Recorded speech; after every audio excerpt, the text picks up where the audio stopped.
Hi, my name is Juliet Selgren, and this is my podcast, The Great Antidote. This podcast has been brought to you by the Center for Growth and Opportunity at Utah State University. To learn more, visit www.thecgo.org.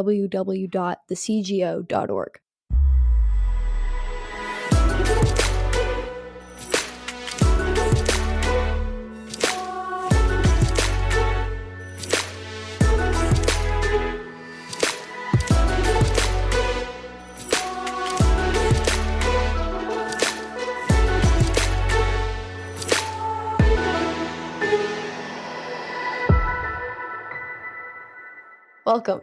Today I am pleased to talk to Professor Christopher Freiman. He's an associate professor of philosophy at the College of William and Mary, and he has a book coming out soon. What's it called again? Why It's Okay to Ignore Politics. It's actually out now. You can buy it now. So go read it. I did not know that it was out. I'm going to go read it. Today we're going to be talking about voting and trying to unpack the economics and the moral cases for or against voting. It's kind of a touchy topic for a lot of people, so I think it's going to be really fun. Welcome. Thank you. Thank you for having me. So before we start, I want to ask you, what is the most important thing that people my age or in my generation should know that we don't? Yeah, so that's a great question, and I've been thinking about this, and I was thinking, should I maybe try to give life advice or impart some sort of wisdom? I don't know if I'm fit to give life advice, but I was thinking about, what I would like 18-year-olds to think really hard about, or young people maybe who haven't yet gone to college or even are in college, what I would want them to think about. I think here's one important thing. You're probably wrong about a lot of stuff. And this is not unique to young people. It's everybody. Everybody is probably wrong about a lot of stuff. But that's okay. It's okay to be wrong about a lot of stuff. And in fact, it might be kind of a good thing. So sometimes I think, what if I were never wrong about anything? I'm not sure that would be a great situation to be in, because it would mean, you never really learn anything new. You're never sort of shocked by some sort of cool truth that you never knew before. It's you're probably wrong about a lot of stuff. But it's okay to be wrong, because this gives you an opportunity to learn new things. And I think in particular, as maybe you're entering college or something like that, if you sort of really internalize this idea that a lot of the beliefs you hold about, say, something like politics or ethics or whatever, if you accept that a lot of your beliefs about these things are probably wrong, then you should kind of be on guard against this tendency to not change your mind as you learn new things. So if you're, reading new books and you're going through new classes and you find that your views aren't really changing, maybe your views are the same, but you're just getting more sophisticated arguments for your views. So your conclusions never change, but you just have more and more sophisticated arguments for those conclusions.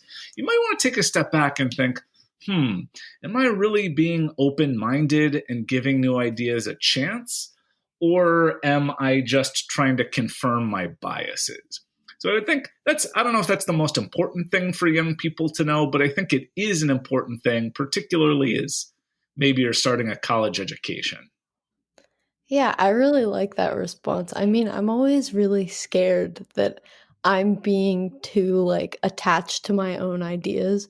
And I don't think I am, but just partially because I will listen to what anyone has, or at least I want to. So I look for that, and I feel like looking for it and going after it is kind of a sign, but also who am I to say I'm looking at my own actions? So I don't know. But I don't know. I'm really excited for college and just the future, because I want more of an opportunity to just challenge myself and to challenge other people and to kind of grow in that way. So yeah, I think that's exactly the right attitude. You should say, look, I might be presented with an idea that shows me that I've been wrong, but that's kind of cool. I'm learning something new. I can change my mind. And the other thing, too, is, it might be helpful to reflect upon what truly are the costs of changing your mind about something. It's not like you're going to lose money. It's not like it's really going to cause you physical pain to admit that you were wrong. Um, and so I think maybe that will sort of help. And like I said, this is not exclusive to college students. I think this is true of anybody that we're really resistant to changing our mind. But it might just be useful to think, well, what's the big deal if I'm wrong? I changed my view. Okay, like that's not the end of the world, and it might actually be kind of cool. Like it's cool to learn new things and change your mind about stuff. Yeah, I mean, and that's an interesting way to think about it. It doesn't cost me anything to even just think about alternatives. I think that's kind of important because people put such a heavy emphasis on this is my view, this is this. But does it really matter if you change your mind? Who does it affect? Well, if you're not in politics, it doesn't really affect anything, I would think. Like it could, but how much really? Right. So let's jump in. We're in an election year, politics, and that comes with the inevitable question of who are you going to vote for, or who should I vote for? And everyone everywhere, especially kids my age, which is kind of we can't even vote. So I'm like, okay. They keep saying like, "Oh, it's incredibly important that everyone has to vote, especially this year. Like it is the most important thing you can do." But that said, a lot of people in the United States don't vote in presidential elections. Can you remind us of the numbers and how those numbers compare to other countries? So I don't remember the exact numbers, but I do know that if not voting was a candidate in the last election, not voting would have won. So it is interesting, and I think this is kind of a bit of a puzzle where you're absolutely right. There's this attitude that voting is incredibly morally important, and everyone has the civic duty to vote. But on the other hand, voter turnout in the United States is pretty low. And so, yeah, I'm not exactly sure what's going on with those two observations. But yeah, I think that's right, and I get this too. You use the word. I think this is a touchy subject, and I didn't realize. Maybe I was being naive, but I didn't quite realize how touchy of a subject this was until the book came out, and people apparently are scandalized by the title. It's why it's okay to ignore politics, and the very suggestion that it's okay to ignore politics or that it's okay not to vote is apparently scandalous for some And people. offensive. Offensive, yes, yes. I have this little anecdote right at the start of the book where I explain this experience that I have with my class sometimes. So sometimes I'll teach other people's papers on whether or not there's a duty to vote. And the reaction to arguments against a duty to vote, people are they can't even believe that any person would argue that there's no duty to vote. But on the other hand, it's a philosophy class, and so frequently I'm presenting my students with really uh, seemingly outlandish arguments. So, for example, there are very famous thought experiments in moral philosophy that ask, if you have it within your power to, say, kill someone and harvest their organs to save two or three other people with those organs, should you do it? And my students are pretty skeptical of this argument. They're like, oh, you probably shouldn't kill one person, take their organs, and save two or three people with those organs. But they're willing to entertain it. They think, like, yeah, okay, I can kind of see the merits of murdering somebody to save a few lives. But when I say, well, here's maybe an argument for not voting, they think this is just no right thinking person could even contemplate this idea. And this really just shows the strength of the belief that people have that you must vote. It's your duty to vote. I never really thought about it like, oh, because like, oh, you just don't have to vote. Because I feel like, I don't know, at least around me, people are always like, you have to vote. Like, it is your responsibility. It's the one thing you have to do as an American. And I'm like, what about making money so I can live in the future? I don't know. Like, it's kind of the emphasis that is placed on the importance of voting. I never realized how odd it seemed until I kind of was thinking about this interview and I was like, "Oh, that's." I never really took a step back and thought, "Why is this?" I don't know. I don't know. It's just like I was kind of confused, but Uh, yeah, I'm with you. And so on that point, I mean, to me, it is a little puzzling. So you say like, okay, there's this huge emphasis on voting, but most people recognize that your vote isn't going to make a difference. I mean, there's some work suggesting that, well, if you live in a particular state, it might have a non-trivial chance of making a difference. We could talk about that later if you want, but we can set that aside. Plenty of people are happy to admit it's not going to make a difference to the outcome of the election, but you have to do it. Or on the other hand, there are lots of, so you mentioned making money. One thing I talk about in the book is the possibility of earning money to donate to a life-saving charity. And people tend to think that's a good thing to do, but maybe it's just morally optional. So you work overtime and maybe save the money and you donate it to a charity, maybe the Against Malaria Foundation, and you save a child's life. People think that's good to do. Maybe it's not morally mandatory to do it, but it's a good thing. But on the other hand, voting, which has virtually no impact, it's not going to save anybody's life, is seen as morally mandatory. And I agree with you. This has always struck me as a little bizarre, this attitude that people have towards voting.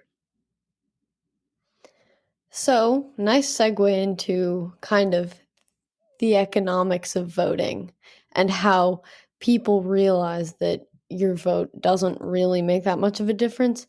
But people still kind of see economists' view as a bit crazy, which is this is their view. So, you as an individual, you can vote because it makes you feel good and it can make you look good, but don't do it because you believe that your vote will actually make a difference because it won't, especially if it's a larger election. So, can you kind of elaborate what this view is and why your vote doesn't make a difference?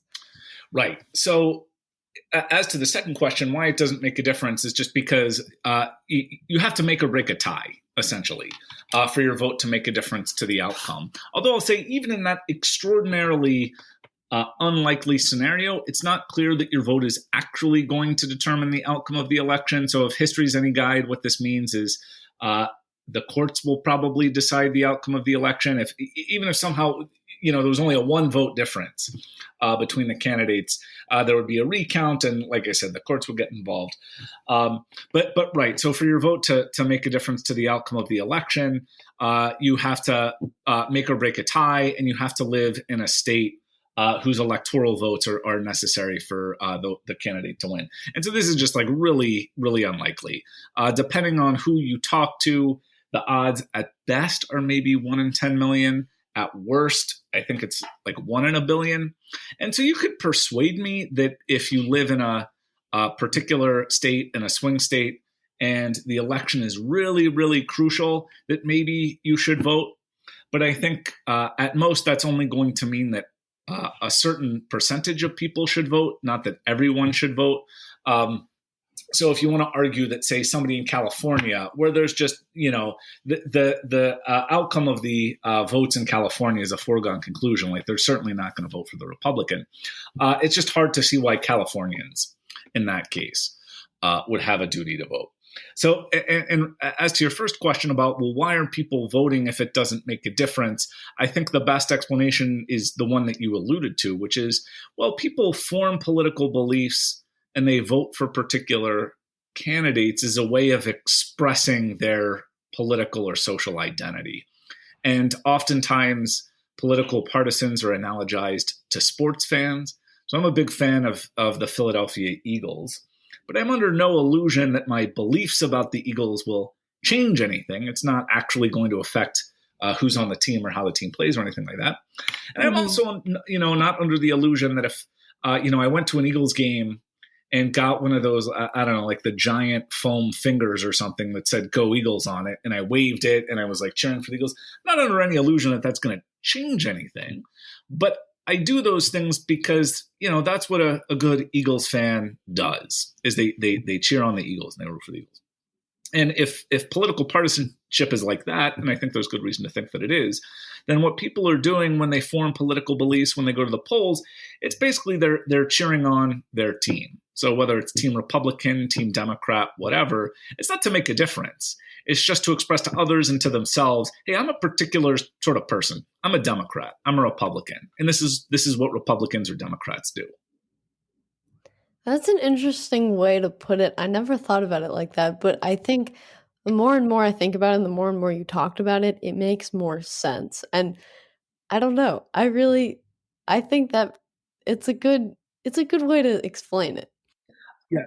Yeah, so I think the sports fan analogy is very. I wish I could take credit for it, but I think it's very illuminating. So I was reading this piece by Catherine Mangu Ward, who is the editor in chief of Reason magazine, and she wrote, quote, "No presidential election has ever been decided by a single vote. Academic surveys of close elections have turned up one 1910 Buffalo contest that may have been a true single vote victory, and that's in 100 years of congressional races. In four of the 10 closest congressional and state legislative races dating back to 1898, further investigations and recounts nearly always unearthed margins significantly larger than what initially appeared in the official record." End quote. So, by that logic, from an individual's point of view, if you're interested in doing good, making a change, there seem to be better ways of doing it than by voting. And I think that's what you talk about in your book. And you explain that it's just one option among many options of how to make the world a better place. Can you elaborate on what your options are and give us a few examples? Sure, and that's exactly right. So, voting is one way of potentially making the world a better place. Although, like you said, it's not a particularly effective way of doing it. What I focus on primarily in the book as an alternative way of helping people is what's come to be called effective altruism. And this is roughly the idea that you should use your philanthropic resources, so your time, your donations, in ways that we can expect to do the most good. And so, just the case I talk about it at length in the book, although there are others, is the Against Malaria Foundation. And so, the last time I checked, uh, the lowest cost donation that you could make to save a human life was to the Against Malaria Foundation. And I think it was something like a $3,500 donation is roughly enough to save a child's life if it's donated to the Against Malaria Foundation. And that, Mhm. of course, that's not the only one, or maybe you want to do something more local with your time. So maybe you want to volunteer with the Habitat for Humanity, or volunteer at a local food bank or soup kitchen or something like that. Uh, I think all of those are going to make more of a difference than voting. And so my argument is basically, if you care about, say, if the reason why you're casting a vote is because you care about issues such as food insecurity or homelessness, you should actually take the time that you might spend researching a vote, casting a vote, doing something that will actually make a difference to people's lives. So researching and casting a vote won't actually result in anyone getting food who wouldn't have gotten food otherwise. It won't result in anyone having a home that otherwise wouldn't have a home. But if you had spent the time you would have spent on voting doing something like volunteering with Habitat for Humanity, or let's say working overtime and donating to a food bank, that will actually result in people getting fed. So voting is almost like it's almost like casting a wish for the world to be a better place. Like, it would be kind of strange if somebody said, when it's your birthday and you blow out the candles, you're morally obligated to wish for an end to food insecurity. You say, well, yeah, that sounds right. Why wouldn't I be obligated to wish for an end to food insecurity? Well, because blowing out the candles and making that wish is not actually going to do anything. It doesn't really have any impact. But voting is, in many cases, just like this. It's about as effective as casting a wish. And so I say, if you're really concerned about these sorts of issues, about making the world a more just place, reducing suffering, alleviating poverty, what you should do is take direct steps that will actually have an impact. So, do you believe that we have a moral duty to vote?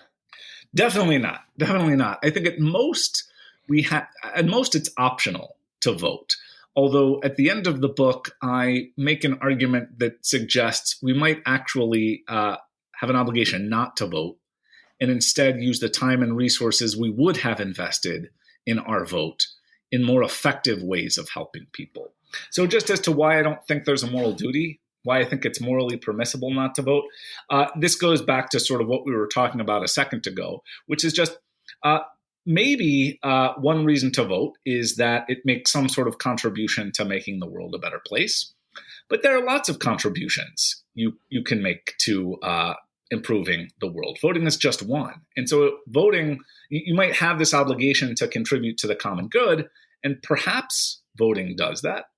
But so do other things. Like I said, working overtime and donating to an effective charity or volunteering at a charity or doing some sort of work for your community. All of these things contribute to the common good at least as much and almost certainly more than voting. And so I think at best, voting is morally optional. So you could analogize, your duty to make the world a better place or to fight injustice to something like a duty to fight hunger. It seems like if we have a duty to fight hunger, this could be honored in a variety of different ways. So maybe you meet your obligation to fight world hunger by becoming a farmer. That helps. But maybe I meet my obligation to fight world hunger by volunteering at a food bank. So we're both meeting our obligation to help get people fed, but we're doing it in different ways. It would be sort of bizarre if we said, well, you have the duty to fight world hunger, and the only way you can meet this duty is by becoming a farmer. We just don't think that way. And in fact, it would actually be counterproductive if we said everybody has to become a farmer, because actually fewer people would be fed if everybody in the world were farming, as opposed to having some people farm, some people volunteer at food banks, some people run grocery stores, and so on.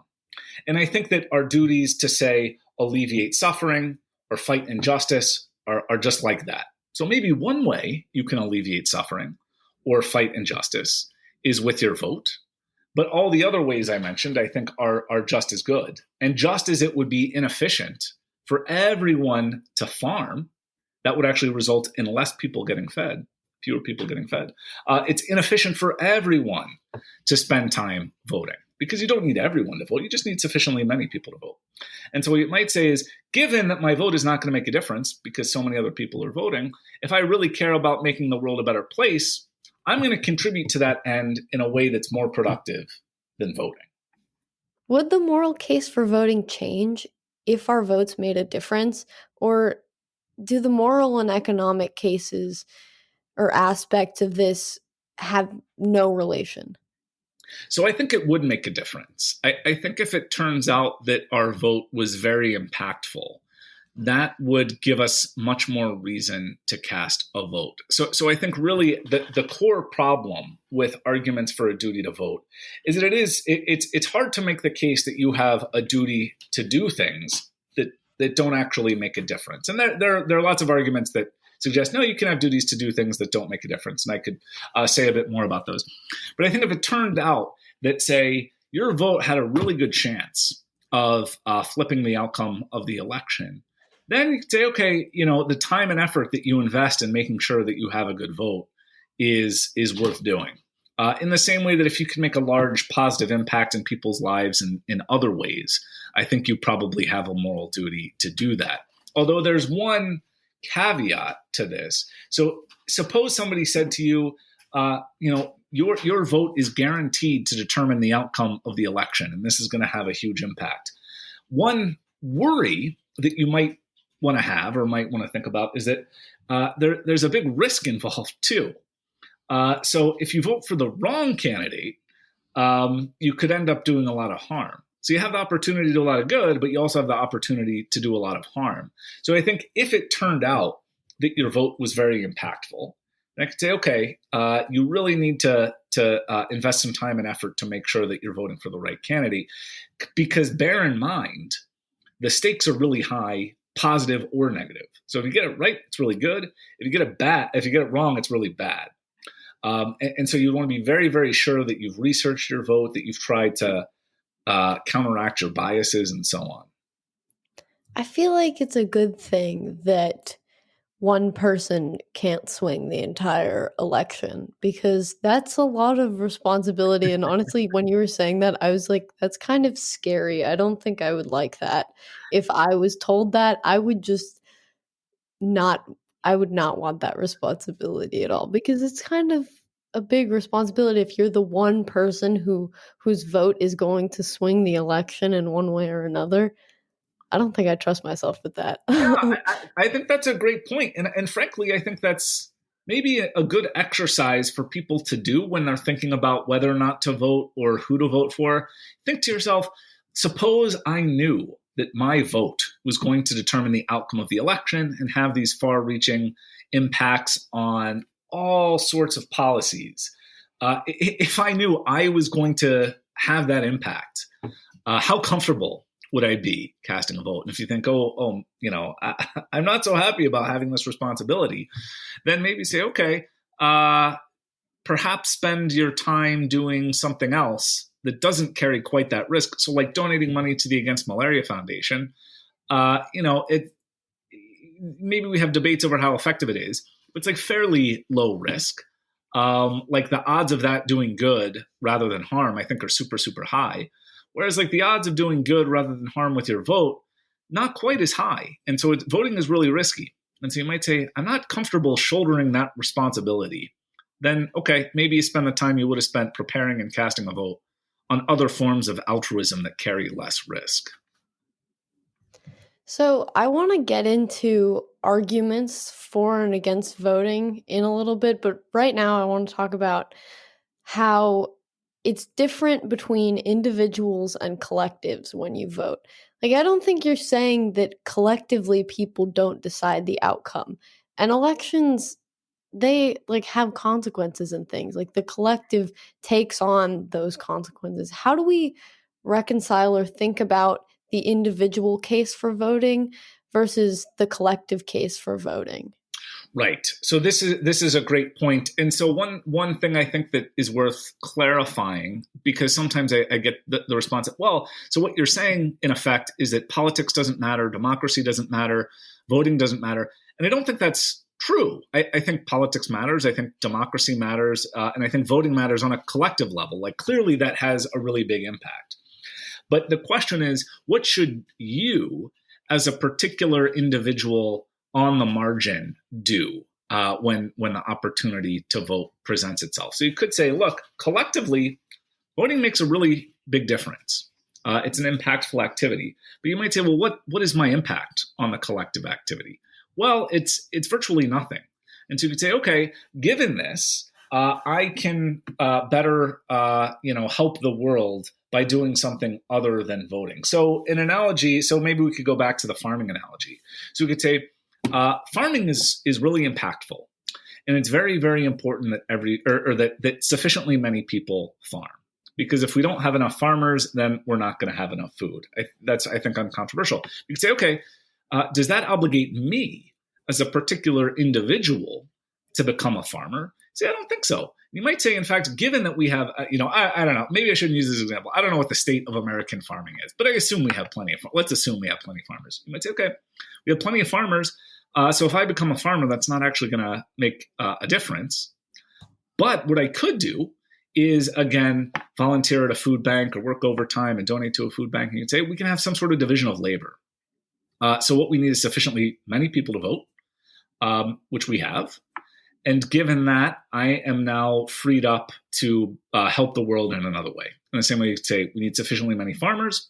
And so I am now freed up to feed people in a different way, in a way that's actually going to be more effective than if I actually farmed. One question that I always want to ask people when they talk about our duty to vote, to kick someone out of office, to replace them with someone who's like arguably better for us, for the country, for whatever, is that some candidates, they're obviously awful. It's easy to spot. Like almost everyone knows they're like, okay, that's like a dictator. That's not great. But in a lot of cases, in some cases, candidates make promises on the campaign trail that they forget once in office, and like either people don't pay that much attention to it, or like whatever, people are under the illusion that it'll happen in the future or something like that. But how can you make sure that the person you're going to elect is actually going to do what is right or what you think is right? So that is a great question. And I have the very same worry. although let me preface what I'm about to say. So here's a concession that I've made and will continue to make to the pro voting crowd. Um, so I wholeheartedly agree with what you just said, where you say, in some cases, it's pretty obvious who the better candidate is, although in other cases, it's not. I actually will say, I think in this upcoming election, the difference is pretty clear. So I would say if you're in a swing state and there's a non-trivial chance that your vote might make a difference, I would say you should go ahead and vote for Joe Biden, because I think there is a clear difference in this case. But that being said, I think you're exactly right that we tend to be overconfident in typical cases that our candidate is just so much better than the other candidate. And part of the reason I think why we should be self-skeptical when we have this belief is just sort of the knowledge problem that you alluded to. It's just very hard to know what candidates are going to do in office. Part of it is they might not be motivated to keep their promises. Part of it might be they are motivated, but for one reason or another, they're just not able to follow through on their promises. Even more so, though, than the problem of information, of just kind of forecasting what candidates would do, is the problem of bias. And this is something I talk a lot about in the book, which is partisans tend to process political information in a way that ends up flattering their side. So their aim is not exactly having accurate beliefs about the candidates. Their aim is more showing that their side is right and the other side is wrong. So we might appeal to the sports analogy again, where I do not process sports information in an unbiased way. So I will read analyses that tell me why the Eagles will be better than the Dallas Cowboys this upcoming season. Now, I'm under no illusion that I'm being objective here, but it's like I want to hear why my team is good and the other team is bad. And so we'll selectively pursue information that tells us that, or we'll be given information and we'll interpret it in a way that flatters our side and condemns the other side. And I think if we know this tendency about ourselves, and this is a very well-documented tendency. So like I said, I devote a whole chapter to it in the book. It's called politically motivated reasoning. So the idea is our reasoning about these matters is motivated by political concerns rather than a concern for the truth.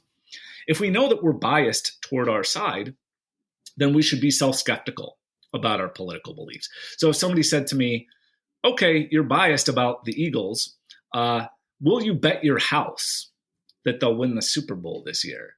I might say, well, taking a step back, probably not. I probably shouldn't bet the house on that because I'm aware that I'm biased. And if you're aware of your political bias, somebody says, this maybe goes back to your point about if the election rested entirely on your shoulders. And somebody said, okay, it's entirely up to you who's going to win the presidency. If you know that you're susceptible to bias, you might take a step back and say, you know what? I'm actually not that confident in it. And I think this weakens a duty to vote.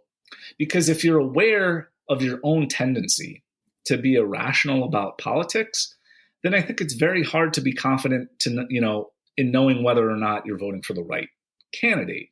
And if you don't really know whether you're voting for the right candidate, then it's hard to see why you should cast a vote. It seems like one of the best reasons to cast a vote is because you think you're making a contribution to making the world a better place. But if you're not actually sure whether or not you're doing that, or if you're like deeply uncertain about whether or not you're doing that because you think the other person might be better, then I think it's harder to make the case that you have a powerful duty to vote. So, what do you say to someone who will argue that your decision to vote influences others and in turn reduces voter turnout, and then the legitimacy of the government decreases, and then everything about America just falls apart? Right. Well, I always say I love it when people give me this objection because it's so flattering to me that they would think that I'm so influential that me telling people not to vote will cause the system to unravel. I mean, if I were that influential, that would be amazing. But sadly, I don't think that I am that influential. And here's a piece of evidence to suggest that I'm not this influential is I'll have people raise this objection to me. And they say, look, it's fine if you don't want to vote, but just keep it to yourself. Don't write a book telling people not to vote. And I say, well, why not? And they make an objection similar to the one you just raised. They say, well, if everybody stops voting, it's going to be a disaster. And I say, okay, so have I persuaded you not to vote? And they go, no, I'm still going to vote. So I'm just not sure how influential I actually am. Now, of course, if I were super influential, that might be a different story. Like if I could persuade millions or tens of millions of people to my side, then maybe I would reconsider. But I just don't think there's any evidence to suggest that I'm that influential. But another thing I think that's worth mentioning, and this is a point that was raised by Lauren Lamaski and Jeff Brennan, it's that if you did in fact have a lot of people drop out and stop voting, what this would actually do is raise the value of a vote. So if there are fewer voters, there's a greater chance that your vote will make a difference in the election. And so this might actually induce more people to come back in. So there's a kind of self-correcting mechanism here. So even if I do persuade half the country, I don't know, I would be, if I, half the country bought my book, that would be incredible. And I'll come back on the podcast and I'll publicly renounce my view if that happens. But even if somehow it did, I persuaded tens of millions of people not to vote, well, then voting would become more valuable because you would have a greater chance of tipping the scales in an election. And that would presumably draw more voters back in. That that's really interesting. I never thought about it. Makes so much sense. Like I feel like it's kind of like it was built to do that. So, what do you say to someone who argues, what if everyone acted the way you do? Like thinking about it kind of like I think it's Kant thinks like that and is like if everyone acted that way, would you be okay with it? Right. So one thing that they might mean by this is the previous objection, which is, well, like if you influence people and you caused everybody to stop voting, this would be really bad. So that's one version of the objection. But I think another version of it is not that we're actually worried that I'm going to cause the whole thing to unravel, but this is just kind of a moral test. So we say, what if everybody did this? And if everybody did this and it would be really bad, then that means it's the wrong thing for you to do as an individual. And my basic response to this is just that style of argument, I think, has too many bizarre counterexamples to be successful. So you can make this style of argument as an objection to a whole range of completely benign activities. So, I could just use the tried and true farming example.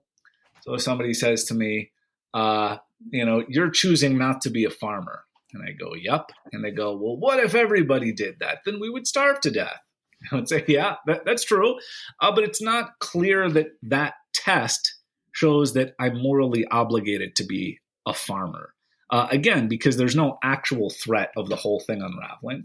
Or, somebody might say, I don't know, you're not going to be a dentist. And I say, no, I'm not going to be a dentist. I'm like, well, what if nobody became a dentist? Then like cavities, we would have tons of cavities. Teeth would be terrible. I say, yeah, no, that's right. But I think it's still permissible for me not to be a dentist. Now, if it turned out somehow that we really were in danger of the whole thing unraveling, so maybe everybody's dropping out of farming and we're worried about a food shortage, well, then maybe I do have to become, I don't know if I don't know if I'm the best candidate because I don't really know how to farm, but like maybe I would have to learn. So if that were a real threat, then I think the story might be different. But I think under current conditions where there are plenty of farmers and plenty of dentists and plenty of voters, the what if everybody did that argument just is not persuasive. So I don't think it's persuasive against voting, just as it's not persuasive against like farming or dentistry or like another example is like, what if everybody became a philosophy professor? That would be horrible. Can you imagine that world in which everybody is a professional philosopher? It would be a nightmare. I don't think that in itself shows that it's morally impermissible for me to be a philosophy professor. Yeah, I feel like it just doesn't there's so many because I feel like it applies like when people use it, it's always in terms of like not doing something instead of doing something. It's like, oh, I'm gonna go get ice cream. Well, what if everyone in the world went to get ice cream? Right. So what? I Right. don't know. Right. It doesn't What if everybody went to that exact ice cream place at the exact same time? Then there would be it would be like a stampede and people would die and it would be horrible. And you say, okay, but I'm not sure that means I shouldn't get ice cream. And I think one variation on this argument. So what people might kind of have lurking in the background when they make this argument is it's not exactly that they're worried about the scenario in which nobody does it or in which everybody does it, but it's more like you got to do your fair share. So the idea is like, well, look, other people are voting and you're not voting. And isn't that kind of objectionable? You're sort of free riding on the work of other people. So this is another argument that people make in defense of voting, where Mhm. they say, well, you have to vote to do your fair share. So other people are voting. They're trying to make the world a better place. And so you have to do that too, like in the same sort of way that, I don't know, you have a picnic in your neighborhood or something like that. And if other people are bringing stuff to the picnic, it would be rude and probably morally wrong for you to go to the picnic, use the plates and napkins and potato salad and all that stuff without bringing something yourself. So it's kind of an anti-free riding argument. But I think the worry there is that, yeah, going back to this point that I made earlier, making or casting a vote is one contribution that you can make to improving the world, but it's not the only one. So this is an argument that philosopher Jason Brennan makes in his book, The Ethics of Voting, where he says, yeah, maybe voting is one contribution you can make, but there are others.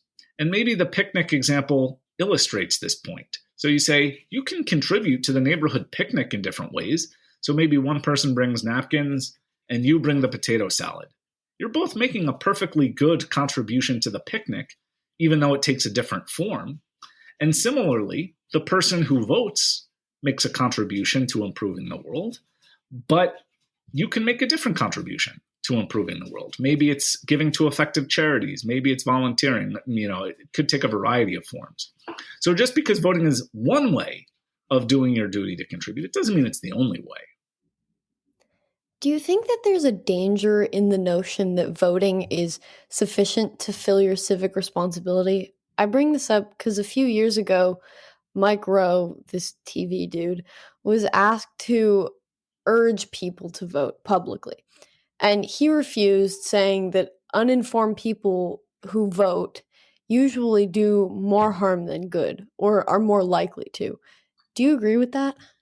So I do think that uninformed and particularly biased voting, I'm really worried about the biased voting. I think that can be harmful, again, on a collective level. So one biased vote is not really a big deal, but lots of people doing it, I think is a big deal. And I think, so this is kind of a familiar point from economics, is that precisely because your vote has no real chance of making a difference, it's not rational for any voter to acquire information or to try to debias themselves and cast a better vote, because that would involve paying lots of costs for virtually zero benefit. But of course, all voters face these same sort of perverse incentives. And so this is going to lead to worse electoral outcomes. I think that is a worry, and that's a worry that I share. But I think there's also another danger in this emphasis on voting as maybe the most important part of your civic duty. Not just because, like we've been talking about, your vote doesn't really help anyone. It doesn't really make the world a better place. And all the time and effort that we focus on voting or politics for virtually zero philanthropic payoff is time and effort that could be used on other sorts of activities that actually help people. And so I think it would be good if we placed less emphasis on voting, maybe not zero emphasis, but maybe less. And we placed more emphasis on other forms of philanthropy and altruism that actually help people, that actually resulted in people getting healthy or getting fed or getting sheltered. Well, let me give you a case. Like, this is a case I think that I have somewhere in the book. It's like, imagine that the polls are about to close and you're on your way to cast a vote, knowing that it's not going to make a difference. And on your way to the polls, let's say you notice somebody at the side of the road who needs your help. So maybe they're moderately injured, or maybe they're just really hungry and they need a hot meal. And you think, okay, I can help this person. So maybe it involves like getting them to a hospital to help them get fixed up. Maybe it involves taking them to a food like a soup kitchen or something like that, or just buying them a hot meal. See, I could do that and I can help this person. But that would mean I miss my opportunity to vote. But of course, your vote's not going to make a difference. It seems to me in that case, what you ought to do is say, well, voting's not going to make a difference. So let me just help this particular person. By not voting, I now have the opportunity to make a difference in a person's life, to make them better off than they would be had I not helped. But if you feel the pull of that intuition, then it seems to me what you should do is reallocate the time that you would have spent preparing and casting a vote to actually taking direct action to help particular people. Because the trade-off's not as vivid, but it's the same sort of trade-off where you're saying, I'm missing the opportunity to directly help a person and to make a real difference to their life, to do something that's not really going to make a difference. I think that's a good way to think about it. So, last question.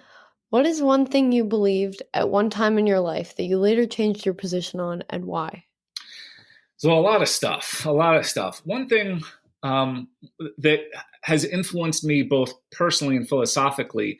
So I used to believe that we have these reasons to be charitable, but perhaps they're not morally. Perhaps it's not morally mandatory to be charitable. So we might praise you for being charitable, for donating money to the Against Malaria Foundation, but it's not obligatory. Like you shouldn't be blamed if you don't do it.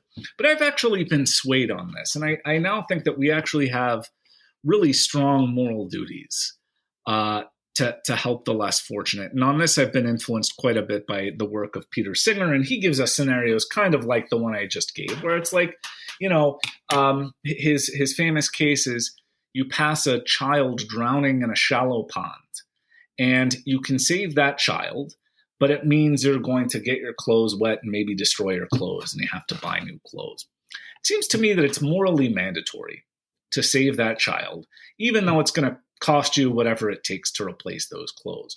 But Singer says, look, we face a similar trade-off every time we buy clothes in the first place, because a dollar spent on new clothes is a dollar not spent on some sort of effective charity. And so if you think it would be wrong not to save the child when they're drowning in the thought experiment, it's equally wrong to spend money on luxuries that you don't really need. They're not even really going to make you happier, instead of sending that money to charities that can save people's lives. And so that argument has really affected me. It's changed how I think philosophically. It's changed, what I do with my money. And so I think that's a big one, a big change that I've undergone. I think that's really interesting. My question then becomes like, to what extent is it like right for you to stop giving? I don't know. It's just I Well, feel like it goes in circles. that's a great question. It's a great question for which I do not have a great answer. So some people might say, well, you got to give a lot, because the trade-off is, at what point do you value the thing that you bought more than the life that you could save? And so you might say like, I don't really value that. Like, you buy a new couch. You say, oh, I don't know how much a couch costs these days. Me neither. I don't know. It's probably not. Maybe 3 or 4 couches are equivalent to $3,500 that you could send to the Against Malaria Foundation. But he's like, at what point are you willing to say like, I value this stuff more than the life I could have saved?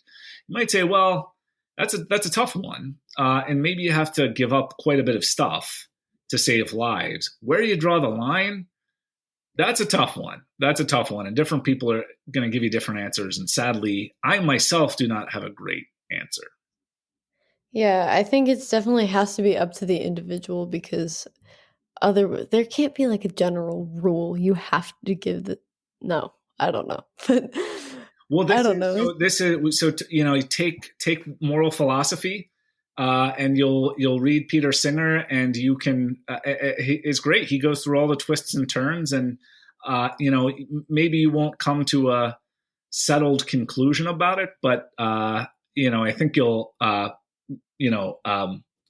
least enjoy the process of trying to figure out what an answer to this question might be. Yeah, I definitely am going to be taking a lot of philosophy classes in my future. That's good. It's the best. I'm biased, but it's the best major. You should. But what if everybody was a philosophy major? It would be terrible. But I don't think we're like in danger of that, really. No, But sadly, if we were in danger, right? Maybe I would sing a different tune. But Yeah, I don't think we're nearing 100% student majoring in philosophy. So I think we're going to avert that danger. Well, thank you so much for being on my podcast. I learned so much, and I hope that my listeners do too. I think they will. Go read his book. I definitely am going to go read it now. I didn't know it was out yet. So, yeah, thank you so much. Thank you.